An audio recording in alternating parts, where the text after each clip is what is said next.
Hey, it's at the letters. Ben Nicholson-Smith, Arden Zwelling here in Toronto to set up the Toronto Blue Jays offseason, which has technically already begun with some comings, some goings. Coming in the door, Chase Anderson is the biggest name, starting pitcher from the Milwaukee Brewers, came over in trade. Ben, who is this guy? What's he here to do?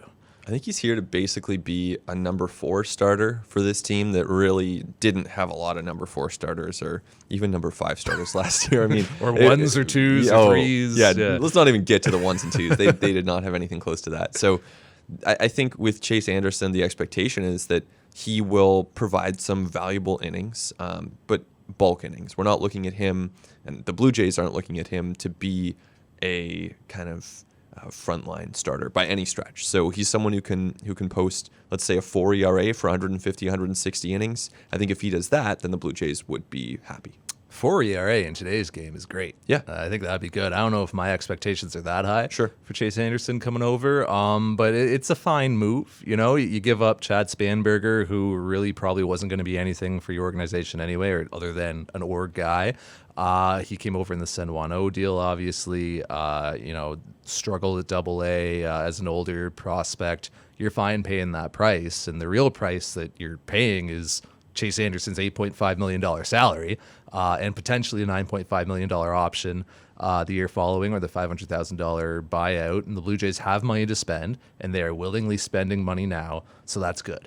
Go ahead. It certainly is. I mean, you look at this team before this trade, only 3 teams in baseball had lower commitments to their payroll than the Blue Jays before this deal: the Pirates, the Marlins, and the White Sox. So that tells you that this is a team that just did not have commitments made to anyone. So you need some pitching, you need some guys. And if it costs $8.5 million, go ahead, make it happen. Chase Anderson, a guy who does a very good job of suppressing hard contact, a guy who will throw a fastball around 93 miles an hour, pretty good changeup off of that. Curveball has been inconsistent the last few seasons, which is why he's struggled. And he's mixing in a cutter now. Last year started using his cutter a lot more often. So, that speaks to his willingness to change and evolve and look at data and look at what pitching coaches and analysts are telling him and use that to continue to get better. That's good. That's someone you want to, invest in and bet on as well. And this is not for nothing. The Milwaukee Brewers candidate for the Roberto Clemente Award. So seems like high character guy, good guy that you want in your clubhouse. All those things are good. I don't think that, like you said, anyone should expect Chase Anderson to come here and front this rotation. But if you have like 3 pitchers who are better than him ahead of him on your staff, and he's your 4 or your 5, that's great. Yeah, and that's where they need to get to. I mean, this is one move among many that the Jays are going to have to make this offseason, and one move among many on the pitching staff. Really, this staff is still a work in progress, even after adding Chase Anderson. I still like it. I think overall it's a good move just because it reduces the likelihood that they're going to have to go to Edwin Jackson. Yeah, Edwin Jackson, like the guys that we saw so much of last year who were just completely ineffective. And so if you have someone like Anderson available to you, then you have Zoik at AAA, for example. You've got your maybe Anthony Kay's at AAA. You've got a tier of starters that's ready to come up, but you're not relying on those guys out of the gate, and you're not going to unproven journeymen to fill your rotation. And these are the types of moves that this front office has typically nailed to this point, is these little incremental value adds. And when they talk about, process and doing due diligence and options and alternatives, I mean, this is what that is looking at where the opportunities are going to be. Like, I promise you that, this front office looked at Milwaukee's situation, said, hey, there's Chase Anderson, a guy who checks a lot of the boxes of things that we like in a pitcher, and he fills a need for us. And it looks like Milwaukee probably won't want to pick up that option. Let's engage with them. And I promise you that the Blue Jays front office had, a dossier of prospects that Milwaukee's been interested in the past. They knew who they'd like. They knew who they'd want to offer, what their walkaways would be. So I'm sure it was a very, efficient negotiation. I'm sure it was very quick. And I'm sure there were other teams in baseball that, hey, might have wanted Chase Anderson in the rotation. And the Blue Jays identified that opportunity, went and got it. It's not the sexiest thing, right? Like, it's not, anything that blows you away, but 30 front offices know that you could give Garrett Cole $250 million and he's going to make your team better, right? It's finding these little opportunities to improve your team on the margins that is kind of good front officing in 2019. Yeah, exactly. I think he's 32 years old at this point. Like, he's not a particularly young starter, but he's not over the hill either. So someone that they have control of for a couple seasons. I think that when you're looking beyond 2020, which of course the Blue Jays have to do in their position, they need to find guys who can help for a couple years. And Anderson falls into that category, but there's no obligation beyond 2020. If they want to keep him for a couple years, they can do that. So that's a nice option to have on Anderson. And in theory, I mean, you never know how next season unfolds, right? If the Blue Jays struggle out of the gate and he's pitching really well, maybe he's a trade chip in July. You never know. Right. And we knew the Blue Jays had money to spend, but it is nice to see it in practice. Do you think that this signals that maybe the Blue Jays could shop in, not the Garrett Cole tier, but maybe that second tier of Jake Odorizzi's or Zach Wheeler's? If this is what the Blue Jays are spending on a presumed 4 or 5 starter, does that mean we could see them spend even more, either through free agency or through taking back salary and trade for a 2-3 starter or even a 1? Yeah, Wheeler and Odorizzi are super interesting, right? Because they're the guys who are linked to draft pick compensation. And, I'm kind of two minds with this. If you look at that pick that the Blue Jays would have to give up to sign one of those guys, it would probably be in the 45 to 47 range. Mm-hmm. So you're looking at, outside of the first round, it would be the Jays' second pick of the draft. That would be a good pick. Yeah. Not a great pick, though. And so you can make the case that, if history tells us that spot usually averages about 1 WAR per selection, then you're not looking at an insanely valuable draft pick that you'd be giving up. But at the same time, it's something. And this front office has been talking so much about sustainability and trying to build a contender for the long term that I don't think they're going to just throw that draft pick away. I think all things being equal, they would probably prefer to sign someone who is not linked to draft pick compensation, but at a certain price. Like, Odorizzi's the better pitcher. So if you get Odorizzi at a deal that is good enough, then it doesn't matter if you're losing that value of the draft pick. Yeah, the way front offices handle it is they bake in whatever their value monetarily of that draft pick is into their offer, and into their contract. And beyond that, there's also $500K in international bonus pool money at play here as well if you sign one of those guys. So that'll be baked in as well. So in a way, it puts the Blue Jays at a bit of a disadvantage when they're, offering to guys like Odorizzi and Wheeler, because they're going to be offering less. You'd assume all teams are, but typically for the Blue Jays to lure a starting pitcher, they have to offer more than other teams. Yes. So if anything, this might actually make it less likely that the Blue Jays sign one of those players. Yeah, and I think when you look at it, if you're a really good team, your pick is going to be 28th or 29th in the draft. Yeah. So that means your second pick would then be, 70th in the draft.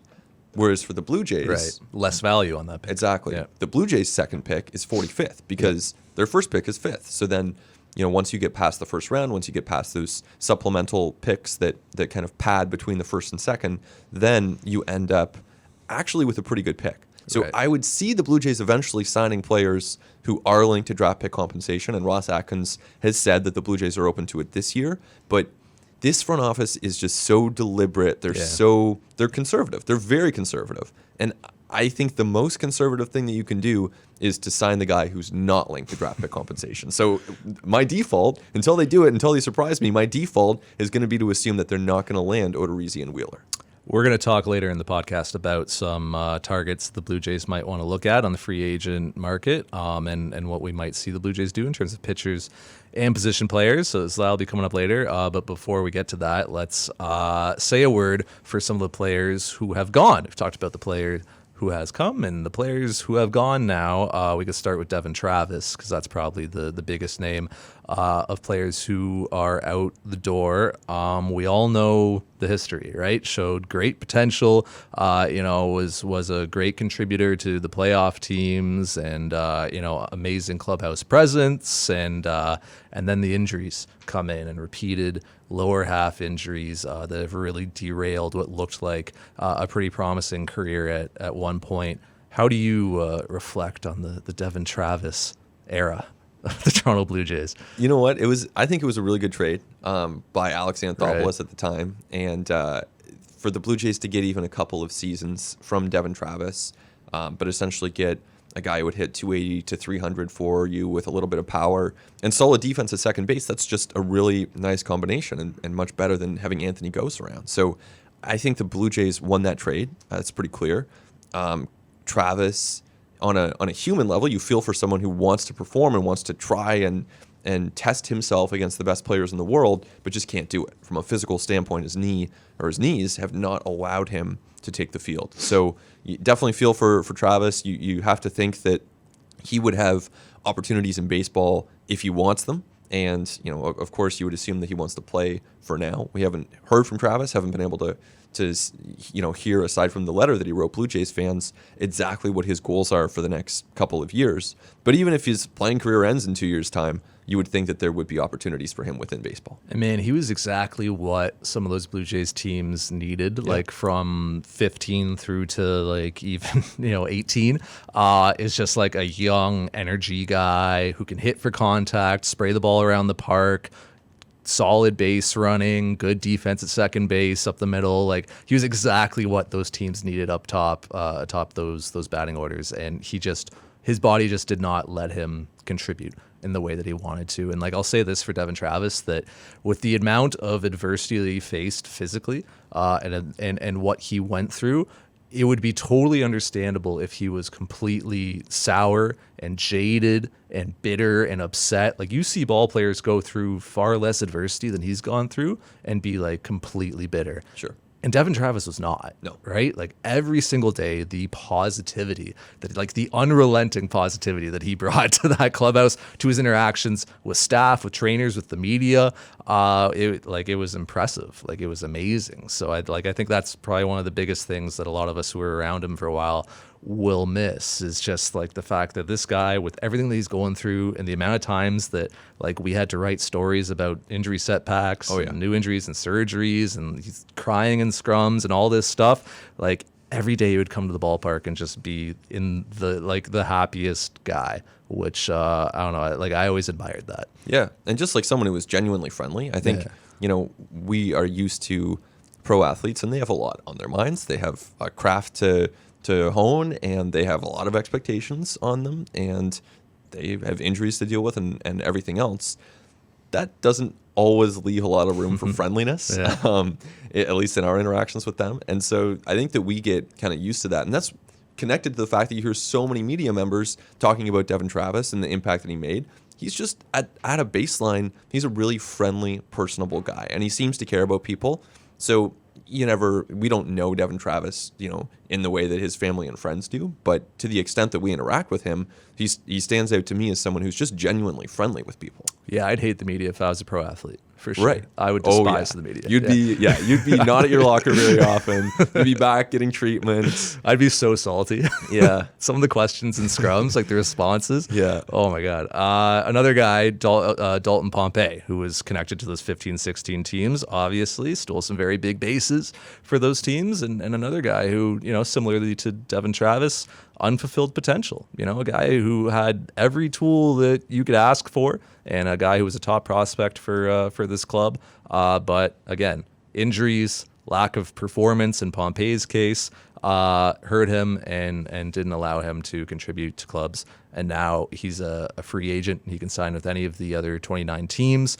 I would expect somebody to take a bet on him on a minor league deal because there is still potential there. He is still relatively young, and guys like him who have the tools that he has and can play the positions that he can don't exactly grow on trees. And I think that it's probably best for him to get a fresh start with another organization and start over somewhere else. Yeah, just about to turn 27 years old. Last played in the majors 2018. So we'll see if he gets a deal. I would think definitely a minor league deal. But it's interesting. Pompey, on the one hand, we think of the expectations, him breaking camp in 2015, probably unfairly. I mean, you think about the ascent that he made through the minors in 2014. He was rushed. He was rushed, exactly. You look back at it if you look at it through a player development lens, is that, putting him in the best position to succeed? No. Who knows? But on the other hand, he's a 16th round pick who made the major leagues and played for his hometown team. So, you can say, and ended up stealing, by the way, a couple huge bases for the Blue Jays in Game 6 of the 15 ALCS. So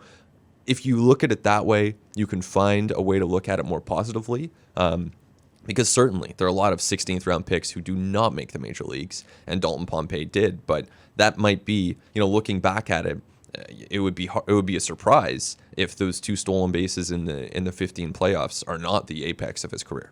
Ryan Tepera, another name that I don't know. Were you surprised to see that Ryan Tepera was let go? A little. Or is on his way out? He's not officially out of the organization yet, but it seems like that's where we're headed. Yeah, designated for assignment at this point. So, I was a little surprised. Why? Because he's been good in the past and he was projected to make under $2 million. So, I just think Derek Law, I guess, falls into that same category. Maybe the Blue Jays think that they can get relievers more cheaply. I had also been led to believe that the Blue Jays were leaning toward tendering Tepera, right, as of a couple months ago. But when he came back, he didn't necessarily show the velocity the Jays were hoping for. And I think you look at a season of injuries, and there's, it was a legitimately rough year. Yeah, and you can look at 2017 and 2018 when he threw between those 2 seasons 142 and a third regular season innings, which is a lot. And I remember even thinking and writing and saying at that time, man, they're using Ryan Tepera a lot. Yeah.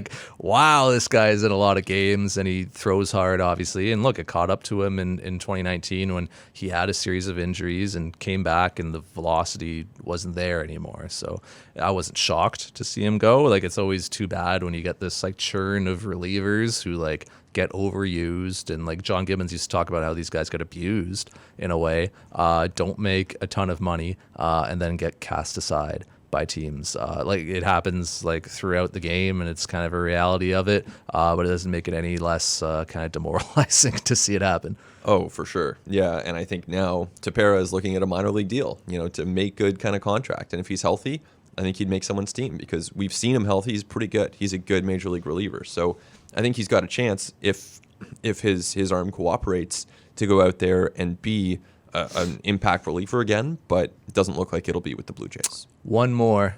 Socrates Brito. Oh, he's gone. Ben's Socrates.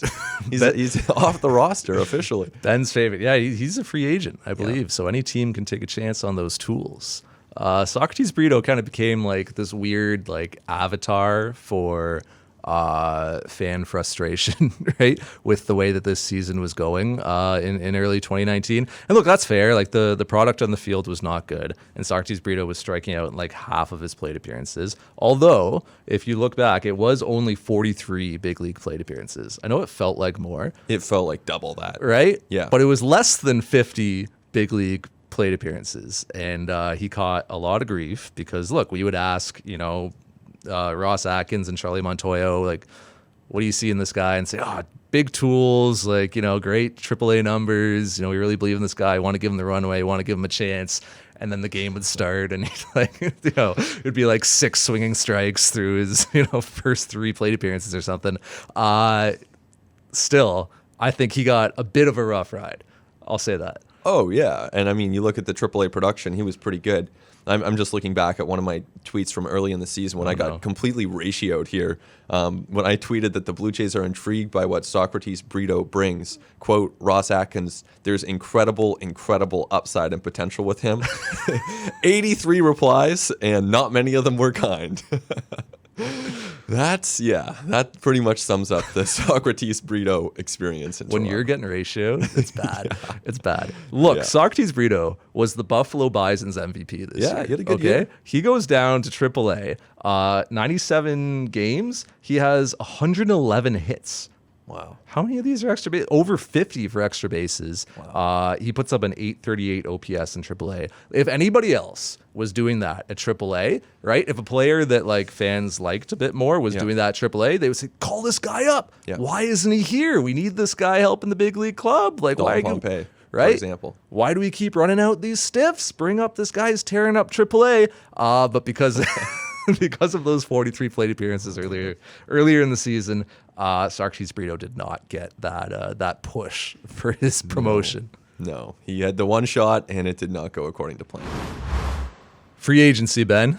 It's your time to shine, man. It's your favorite time of year. Bring it on. Trades, free agents, outrights, non-tenders. There's a lot to look forward to in the next couple months. You're looking up those minor league transaction pages. Of course. Constantly refreshing. Yeah, you have to.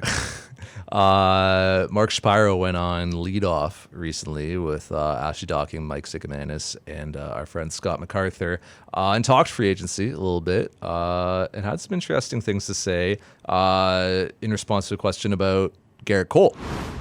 We're going to have to be aggressive on every level of the free agent starting pitcher landscape and recognize that, players do, as they go into a situation, they have all of the things that are important to them. They look at geography, they look at how that aligns with their personal situation, their family. They look at spring training and where that location is. They look at competitiveness of team. They look at division and the landscape that they would play in. So, it takes an alignment of interests as well as dollars. I think dollars are not going to be our challenge, Ashley, which hasn't always been the case. It's going to be, where do we fit with Garrett's alignment of interest, and how does that align? And same thing with every free agent we pursue. What do you make of that? I mean, I would like to sit here and honestly say that this means the Blue Jays are going to be in on Garrett Cole, because here's Mark Shapiro talking about Garrett Cole, but it's really not the case. And my read on this is that those comments were made 12 hours after Alex Anthopoulos got himself into hot water with the MLB Players Association for some seemingly innocuous comments. Yeah, seriously. And I think you and I are both very inclined to try to see the perspective of major league players in a lot of ways. But this is one area where the response from Tony Clark and the Players Association to say that when Anthopoulos acknowledges having had some discussions with other teams about what their goals are in trade and free agency, to me, the natural step for a team to do once they're out of the postseason, to suggest that is in some way a collusive decision is really baffling. So Mark Shapiro goes on the radio 12 hours after this whole thing happens. So, of course, he's not going to say on the record when Ashley asks him about Garrett Cole, he's not going to be like, yeah, you know what? We're out. He's too expensive for us. We don't want to spend that kind of money. Of course not. He has said that in the past, though.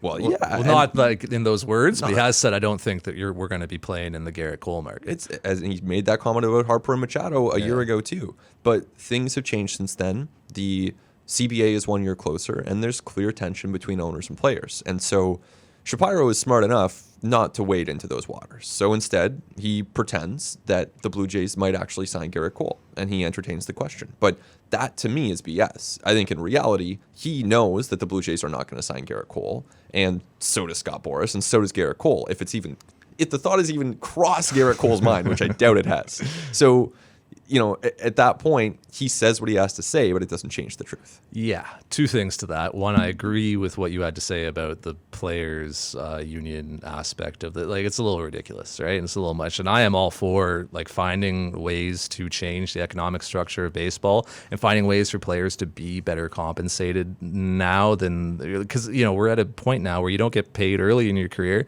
don't get paid in the middle of your career, and you don't get paid late in your career. It's when do you make money? Yeah. And MLB revenues have continually gone like this, and player salaries right now are kind of going like this, and maybe even starting to go down a little bit, which I don't think is necessarily fair. I think players deserve a larger share of revenue than they're getting right now. So I'm all for that, but you don't need to be picking fights with. I just think it's misdirected energy. Yeah. Unless the union was just looking for something to kind of make a statement about. Maybe they want to put every executive on high alert so that they say nothing. And if that's the goal, I guess they probably accomplished it. The other thing is that it's a good reminder that free agents have to want to take your money. Yeah. You can offer them money, but they have to want to take it. Generally, if you offer them more money than anybody else does, they're going to take it. But we are in this era of quote unquote teams valuing players similarly, right? Which gets back to what we were just talking about with kind of the soft collusion that we're seeing, but.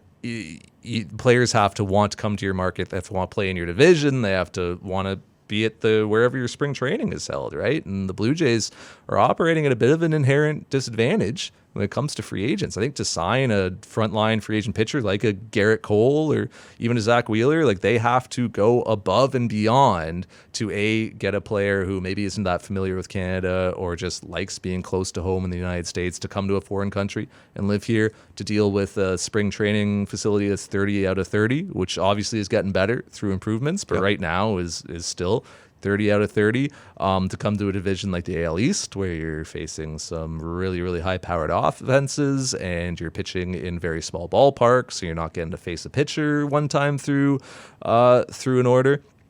To deal with the tax situation here. There's a lot of things that players are going to be considering, when it comes to coming to Toronto. So I think it is a good reminder that, the Blue Jays can offer Garrett Cole $250 million. But if, the Astros also offer him that, he's probably going to go to the Astros. Agreed. And I don't think the Jays are offering him that. Yeah. I don't think it's going to happen. And that you can believe Mark Shapiro when he says that the Jays will eventually be in on those free agents, or you can cynically look at it and say that you don't think it's going to happen. We don't know at this point. I don't think we're going to find out this offseason because the Jays are just not going to be in on that tier. But it does lead to an interesting kind of question then, which is if they need pitching and they're going to spend some amount, then which guys do they go after? It's a great question. That's the question I was going to ask you, Ben, and now you're asking it to me.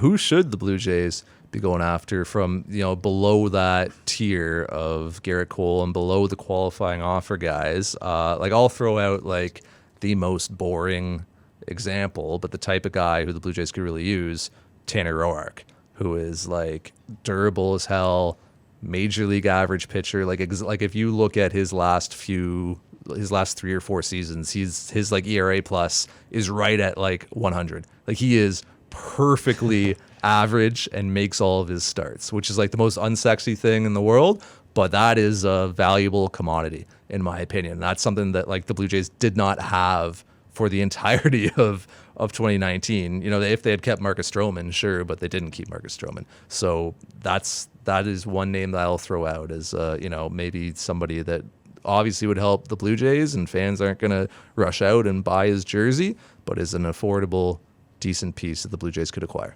Yeah, I think on a 2-year deal, Roark could be a fit. I think he's one of those kind of average guys that are probably better for a rebuilding team than they are for a contending team, in the sense that Roark does not profile as a playoff starter for anybody, but he can help you get through a regular season. Julio Teheran would be in that category for me. Wade Miley would be in that category for me. I think any of those guys would be fits for the Blue Jays, and probably to sign them, you're probably offering 2 years to sign a pitcher like that, and that would be in addition to somebody else. Because I think big picture, the Blue Jays need 2 more arms at least, 2 more capable major league starting pitchers at least. Durable starting pitchers. And I think that the value of durability is something we probably don't talk enough about when it comes to pitchers. You can have incredible stuff. You can, put up high K rates, but if you aren't pitching enough innings, you're not that useful. You need to be on the field to show that stuff. And guys like Roark and Teheran, those are exactly those type of players who make their starts, man. They go out there and they log those innings. There's a value to that that maybe we overlook. I think also this is a good chance for the Blue Jays to look at some guys with a bit more upside, because I would expect that Roark, Teheran, Miley, I would expect that they'd be out there in 3 weeks' time if the Blue Jays want to complete a deal with them at that point. But I think, and this is probably a long shot, but I like the idea of going after Rich Hill on a 1-year deal, kind of in the same vein as the CC Sabathia pursuit that ended a couple of years ago with Sabathia returning to the Yankees. I think Hill, similarly, veteran lefty, would be a 1-year deal. I think it's a long shot because he's probably going to end up with the Dodgers or Red Sox, but I would at least have that conversation. And I think along those lines, Rick Porcello would be an interesting one. He's someone who Ben Cherington knows very well from their time together in Boston. Assuming that Cherington is indeed part of this front office. He was linked to the Pirates job, so we'll see what happens there. But Porcello is someone that I think you could get on a 1-year deal with some bounce back potential. The thing is, it goes back to what you're saying. Does he want to try to rebuild value against the Yankees and Red Sox in the AL East? Probably not. So you might have to overpay. Maybe it's a 2-year deal. But that's a conversation that I would have, because Porcello would be someone who I think could help this team. It could bounce back. The other thing when you're dealing with like super veteran guys is typically they have families, like they have kids who are like in schools and stuff, Right. and like it's not for nothing, man. Like players will tell you, like, yeah, like my wife has a lot of say in where I end up. Right. You know, where my kids are in school and where they're going to be growing up. Like that's a really big factor for me if I have different options for where I can end up in free agency. That's another thing that maybe we overlook sometimes and don't think about is that like you're making a decision for your family, like what's best for you and your spouse and your kids. And so when you're talking about 38, 39-year-old guys, you're going to run into that a lot. Yeah, that's a really good point. My upside plays would be Michael Pineda and Michael Wacha, the two Michaels. Interesting. Both guys who throw hard. Both guys who are probably looking for somewhere to rebuild their value right now. Pineda coming off of some injury and obviously a PED suspension, which he's going to force him to sit out the first 39 days of the season. If you're the Blue Jays, you don't really care about that, right? Like you're fine if he doesn't show up until mid-May. The upside is obvious, you know, an electric arm, great K rates, low walk rates. And a guy who, you know, if you could get him on like a 1+ an option or something like that, could be really effective for you, would be really affordable. Maybe you can even flip him at the deadline if you fix him up and he's pitching well and a contender is looking for somebody who's in form right now. Same thing with Michael Wacha, a guy who, you know, is coming off of some down years and is probably going to be looking for a short-term deal that would be pretty affordable to reestablish himself and re-enter the market. A guy who still throws pretty hard. So those would be my upside plays. Interesting. Yeah, I like Pineda a lot. I think if you look at the MLB Trade Rumors prediction, they have 2 years, $22 million. I think if the Jays could get him for that, I would do it. Right. Wacha, I would wait longer on. I mean, I think eventually they might come to a point where they need to get him, but I'd want a bit more certainty, at least early in the offseason.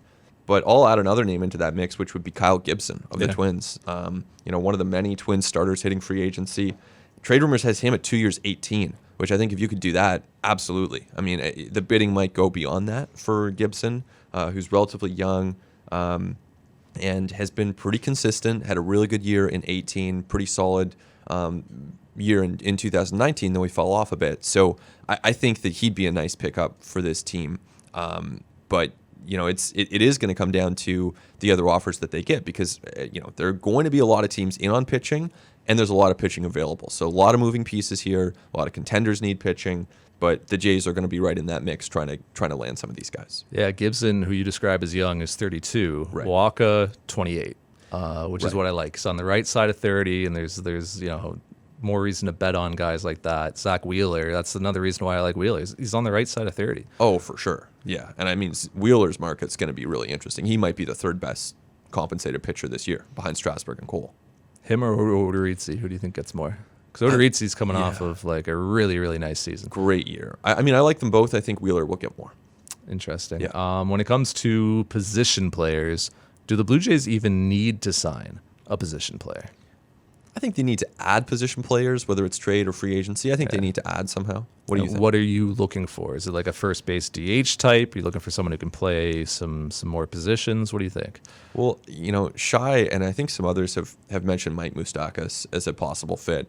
And looking at the market predicted for him, again on Trade Rumors, 2 years, $20 million. I mean, for a guy who's not linked to draft pick compensation, I think if you're the Blue Jays, boost that, make it 30 over 3, do whatever you have to. Really? Yeah, for sure. He's a good player. Lefty bat, play a little first and third. I Played think a little second too. Played a little second last year. I like that as a fit. He had 35 homers last year. The projections like him as a 3-WAR player in 2020. I think, yeah, if his market is $20 million over 2 years, you got to get in there, Blue Jays, and try to boost that. I like him for 2020. I'm concerned about 2021, and you're talking 2022 when maybe he's blocking some younger players. Right, and I do think that's more of a concern on the position player side than with the pitchers. And this is why, just to go back to that discussion for a second, that's why there's no problem with adding 3 starting pitchers. No. Guys are going to get hurt. Yeah. Opportunity will emerge. So you're fine. So with Moustakas and third base, first base, I see what you're saying. I still think that some injuries occur on the position player side. And if you believe in the performance and you believe in the contract, then that's conceivably a deal that you could move or walk away from in a couple years. I do think it would be nice to have a veteran on this very young team, and we're seeing Justin Smoke at free agency. I think we would probably assume Luke Maley's not going to be back, and that's not set in stone, but it looks like a non-tender candidate. So you're losing. Like, who else? Who's still a veteran on this team? Ken Giles, who might be traded. Chase Anderson, veteran leader. Day one, get in there. And he does. Chase Anderson does sound like a strong clubhouse guy, but I think you'd like somebody on the position player side, particularly because that's where your high upside prospects are right now on this team. And the names are obvious: Vlad, Bo, Lourdes, Cavan, right? So, I would like Moustakas in that role, and to play a little third, a little first, maybe a little second. We'll see how that goes. I don't know about 3 years with him, man.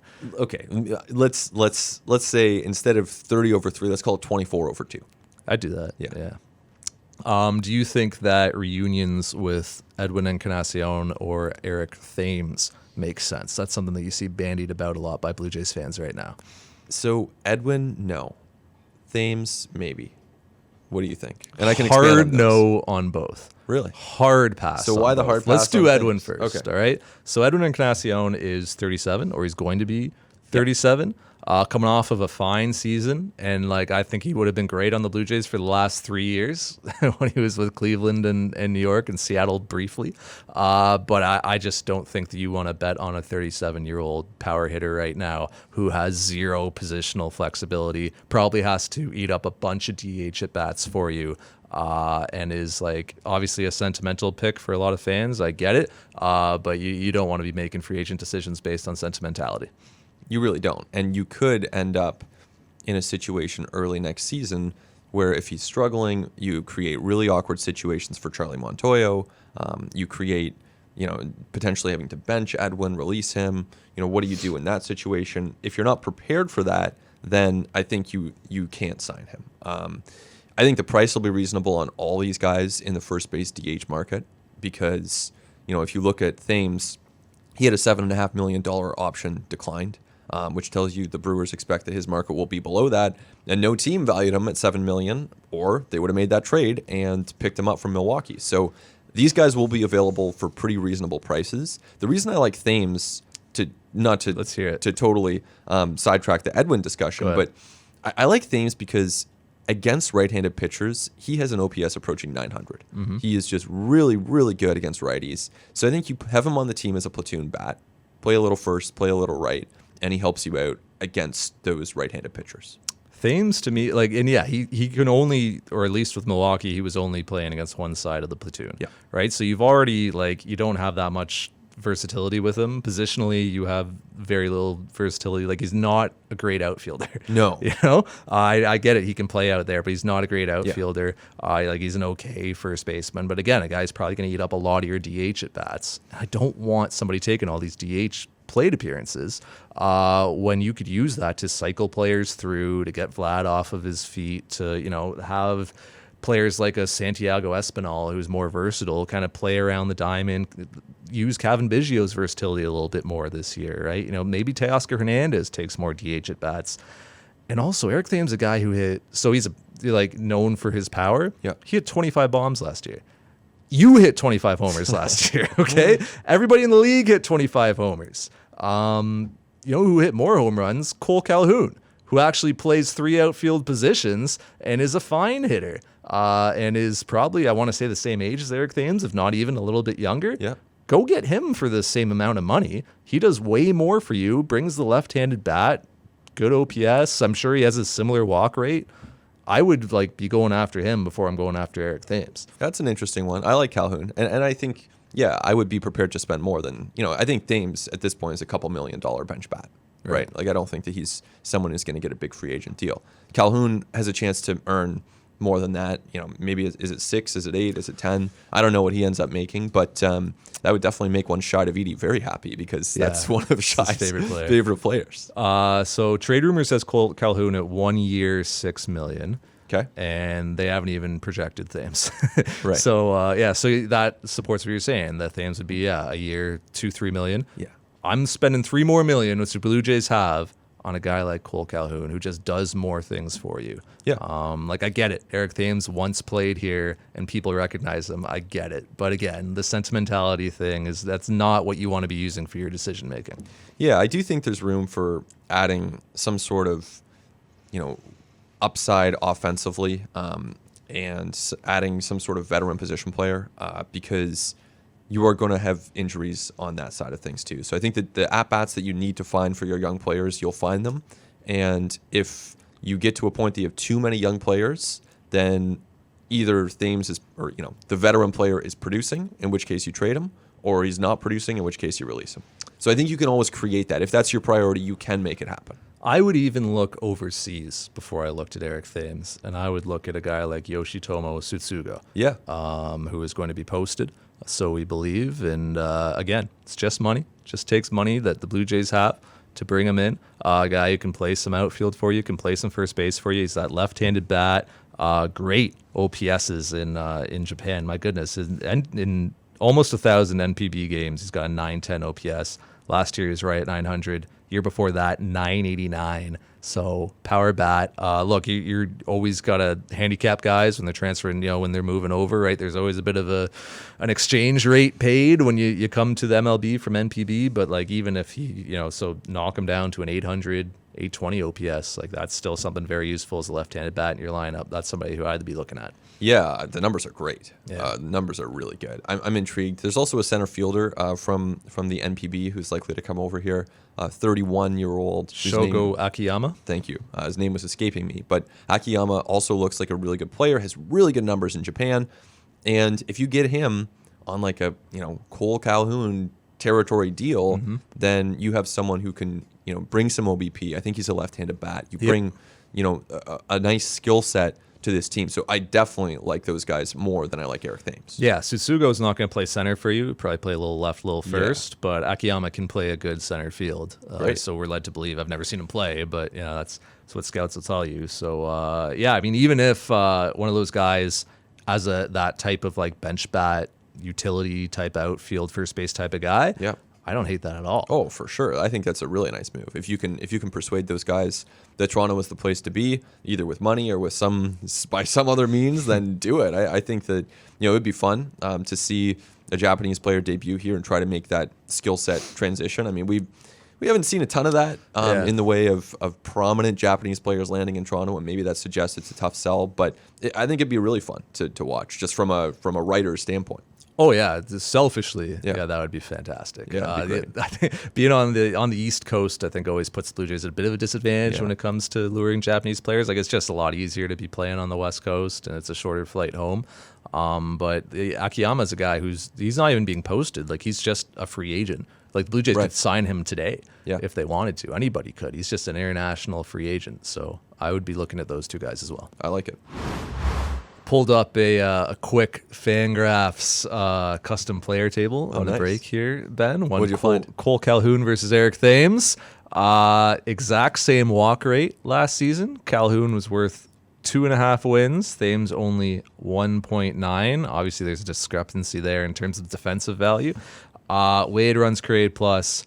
Thames 116, Calhoun 108. Pretty comparable. The walk rate exactly the same, and Thames hit 25 home runs, Calhoun 33. Wow. Well, I'm with you. Calhoun is the better option. That's what I think. So let's talk about some odds and ends here. Starting with the high performance department, where there have been some changes and a pretty big vacancy created for the team in terms of a head trainer, because Nikki Huffman has left the organization. Sounds like she's going to start her own private business. Best of luck to her with that. She exits after a couple years as the head trainer.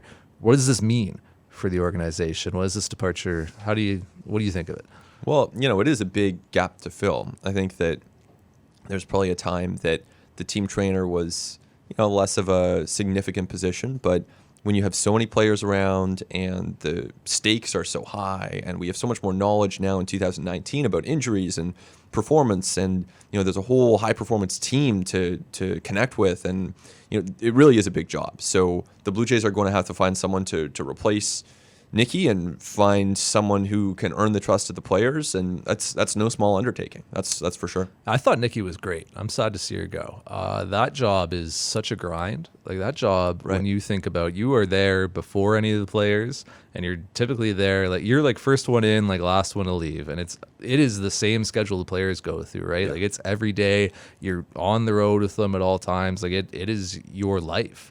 You know, like seldom did I encounter Nikki without some sort of caffeinated beverage Yeah. in hand, right? Because like and you have to stay on top of not only the 25 guys who are in the clubhouse on that given day, but the guys who are in Dunedin rehabbing, right? And you're, sending, photos and texts and reports back and forth, and you're coordinating all that.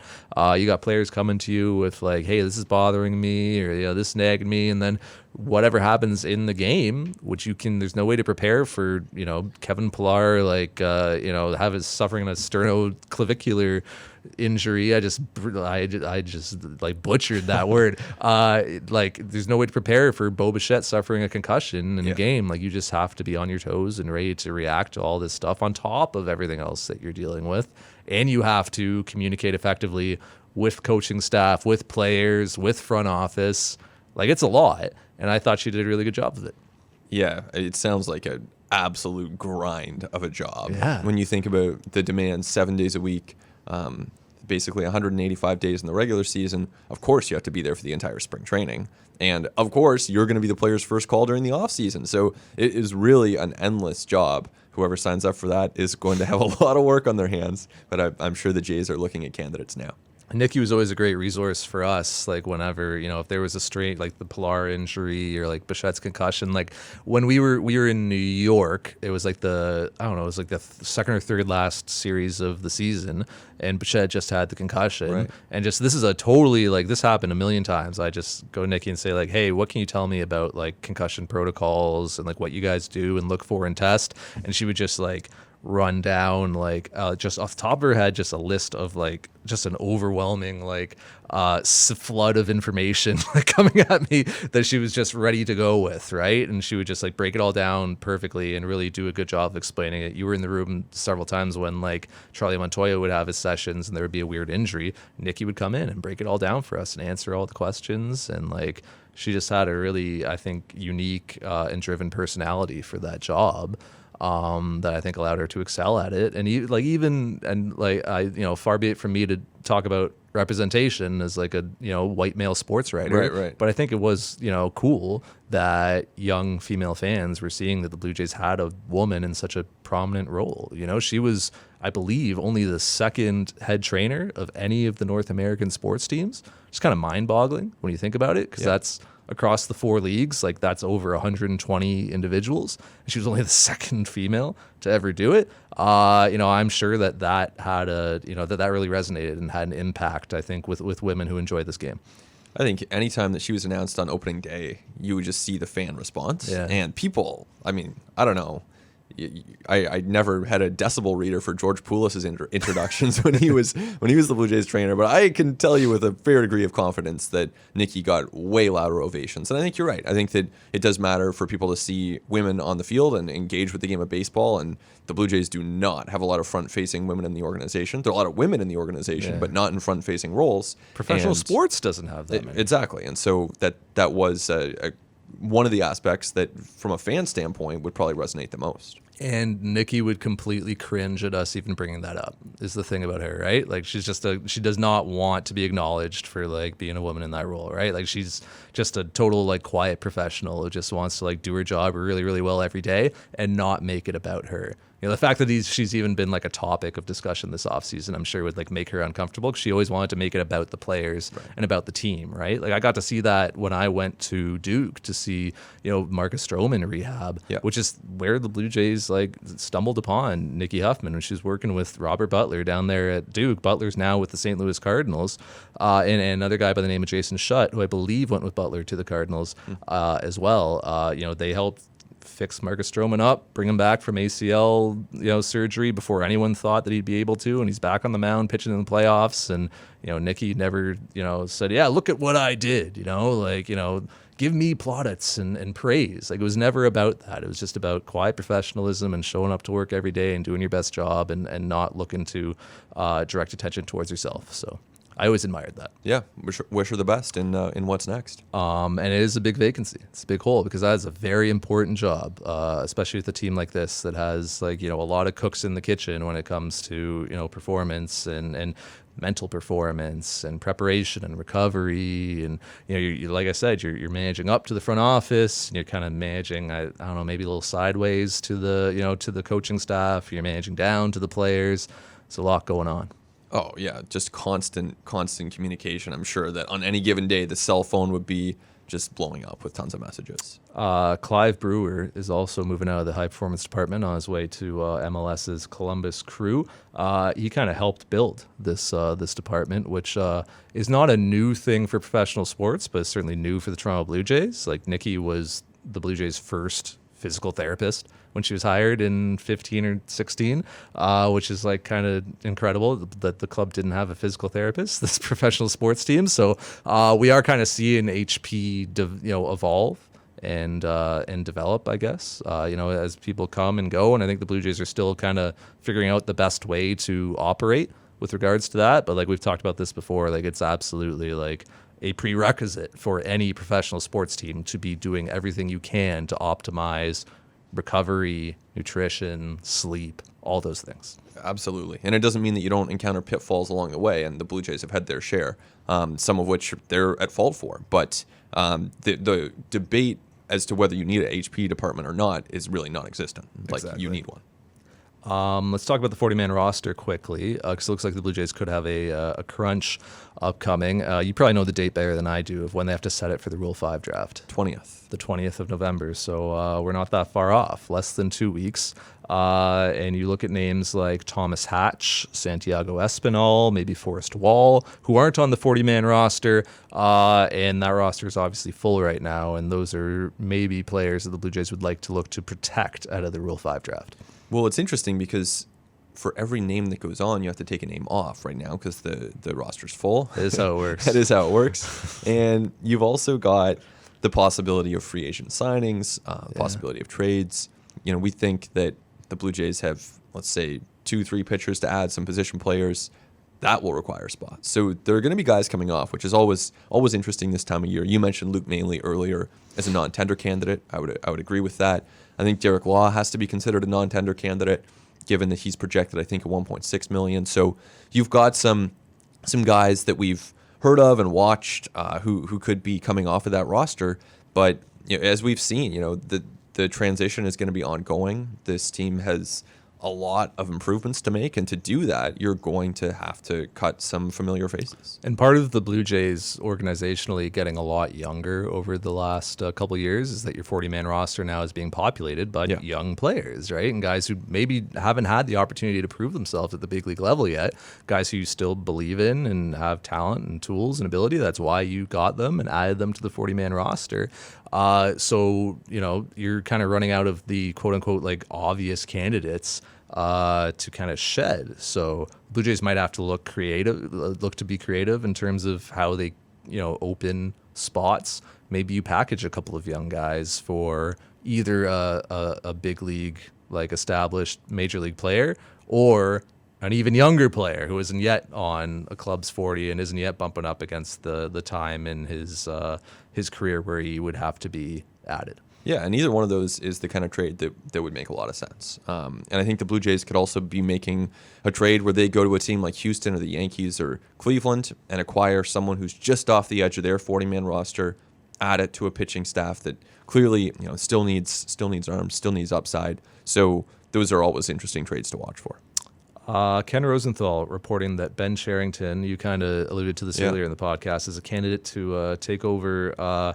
Didn't really say if it was like a GM role or a president role. It was kind of heading baseball operations.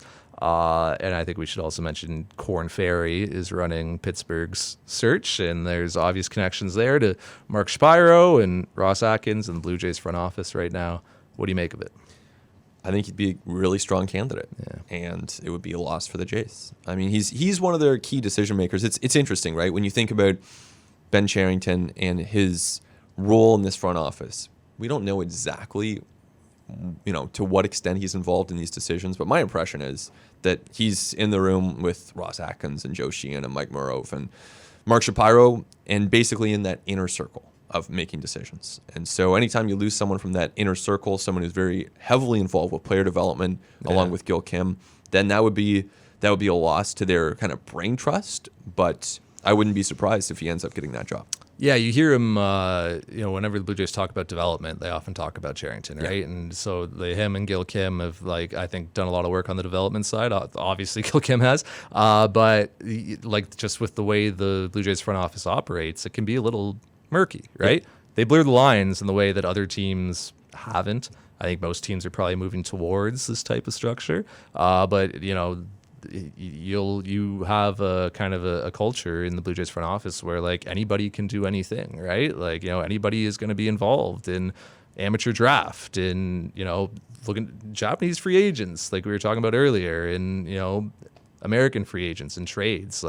Everybody's got their hands in a little bit of everything. So it's kind of, if the Blue Jays were to lose Ben Charrington, it's hard to say specifically what they would be losing, other than obviously another, baseball mind and another individual who has connections to other teams and can contribute to the decision making that goes on. And one reason it's hard to say exactly what his role is he is, at least in my experience, not someone who's around just at the batting cage chatting up every media member. So, I think that that probably contributes. He's someone who tends to be on the reclusive side when it comes to engaging with the public. I can relate to that. And the last thing on my list here, Matt Shoemaker, who we probably should have mentioned in the free agent discussion, is a guy who I think the Blue Jays will look to bring back. I think there's interest on both sides in working something out going forward. We'll see what happens there, but I think that there's a strong possibility for a reunion for a guy who was pitching so well before he went down with that knee injury earlier this year. Yeah, and he's under control through arbitration, so they don't have to do anything, but they have the option of working out a multi-year deal or going outside of the arbitration system to get something done with Shoemaker. My sense is that there is interest in both directions, and hopefully they do get something done, because he's someone who does fit nicely into that projected 2020 rotation. It looks like a guy who could get a very incentive-laden deal. Yeah. You look at what the Blue Jays did with David Phelps last year, and it's it's not a perfect comparison because it's a reliever to a starter, but Phelps coming off of major surgery, just like Shoemaker is. Say, hey, all right, here's what your base salary is going to be, but you hit this many innings, you get this much more. You hit that many innings, you get that much more. I could see the Blue Jays building something creative with him for, like you said, not only 2020, but even going forward to 2021 and maybe 2022. You never know. You said that was the last item? That is the last thing. We are all out of time. I have one item. I can't imagine what that would be. Over-unders. Tying a bow on it. Producers in my ear saying that actually we got to get out. We got to hard out. Almost giving me the wrap it up. The over-unders went to a tiebreak for anyone who missed that episode. And we said 3 over-unders for the playoffs.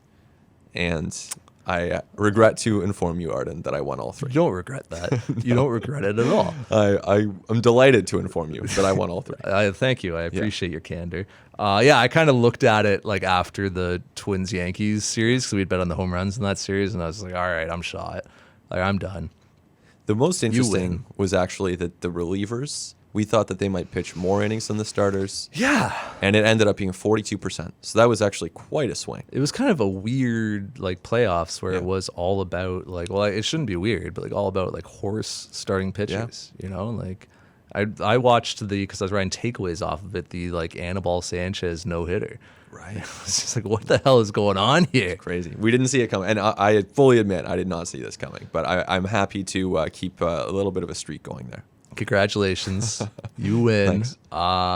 In this era of grifters and con men succeeding across society, I think it is fitting. Fitting that you have won. I'll take it. I think that in the flood of response to the dirty pool that you were playing earlier on social media, one person said, "Arden, we know you're the people's champion, so I'll take that." One person said that. I'll be the people's champ. You can be the official champ. I'll be the people's champ. I'm happy to take that mantle. Wow. People know. And I look forward to next year Yes. saying this will be my year, and it definitely not being my year. As always. It That'll will be never fun. be my That'll be year. good. That's been Nicholson-Smith. I'm Arden Zwelling. Our producer's Amol Delich. Thanks to everyone. Thanks to all you for listening. Get you next time on At The Letters.